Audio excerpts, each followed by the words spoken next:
మిత్రులందరికీ నమస్కారం. తెలంగాణ రాష్ట్ర ప్రభుత్వము కొత్త రేషన్ కార్డుల జారీకి సంబంధించి ఒక కీలక ప్రకటనను రిలీజ్ చేయడం అనేది జరిగింది.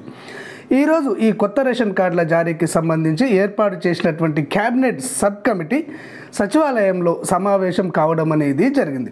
ఈ సమావేశంలో తీసుకున్నటువంటి నిర్ణయాలను ఇక్కడ పౌర సరఫరాల శాఖ మంత్రి ఉత్తమ్ కుమార్ రెడ్డి మరియు రెవెన్యూ శాఖ మంత్రి పొంగులేటి శ్రీనివాస్ రెడ్డి మీడియాకు విడుదల చేయడం అనేది జరిగింది. ఈ కొత్త రేషన్ కార్డుల జారీకి సంబంధించినటువంటి మార్గదర్శకాలను రిలీజ్ చేయడానికి ప్రభుత్వం సిద్ధంగా ఉందని, దానికంటే ముందు ఇక్కడ ఇతర రాష్ట్రాల్లో ఈ కొత్త రేషన్ కార్డుల జారీ ప్రక్రియ ఏ విధంగా జరుగుతుంది అన్న దానిపైన అధ్యయనం చేస్తున్నామని పౌర సరఫరాల శాఖ మంత్రి తెలియజేయడం అనేది జరిగింది.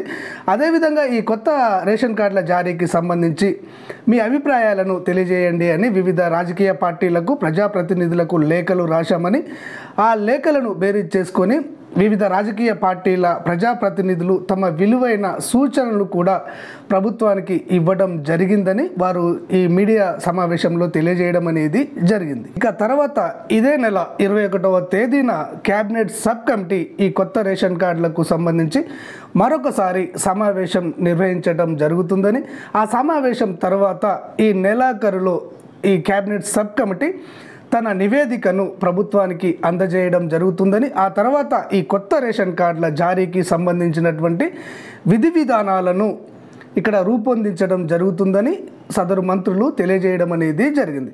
ఈ విధి విధానాలు రూపకల్పన చేసిన తర్వాత, రిలీజ్ చేసిన తర్వాత అక్టోబర్లో ఈ కొత్త రేషన్ కార్డులకు సంబంధించి దరఖాస్తులను స్వీకరించడం జరుగుతుందని, అదే నెలలో స్వీకరించినటువంటి దరఖాస్తులలో అర్హులైనటువంటి వారందరికీ కూడా ఈ కొత్త రేషన్ కార్డులు ఇష్యూ చేస్తామని ఇక్కడ క్యాబినెట్ సబ్ కమిటీ చైర్మన్ అయినటువంటి పౌర సరఫరాల శాఖ మంత్రి ఉత్తమ్ కుమార్ రెడ్డి గారు తెలియజేయడం అనేది జరిగింది. అయితే ఇక్కడ దరఖాస్తులను ఆఫ్లైన్లో స్వీకరిస్తారా లేదా ఆన్లైన్లో స్వీకరిస్తారా, ఈ కొత్త రేషన్ కార్డులకు సంబంధించినటువంటి మార్గదర్శకాలు ఏంటి అన్నది మనకు ఈ క్యాబినెట్ సబ్ కమిటీ విధి విధానాలు రూపొందించిన తర్వాతనే మనకు తెలుస్తుంది.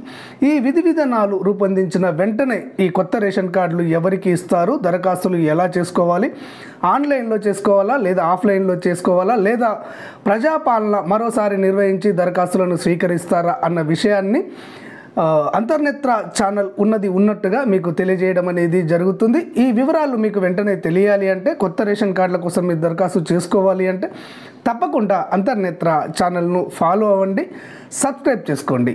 ధన్యవాదాలు.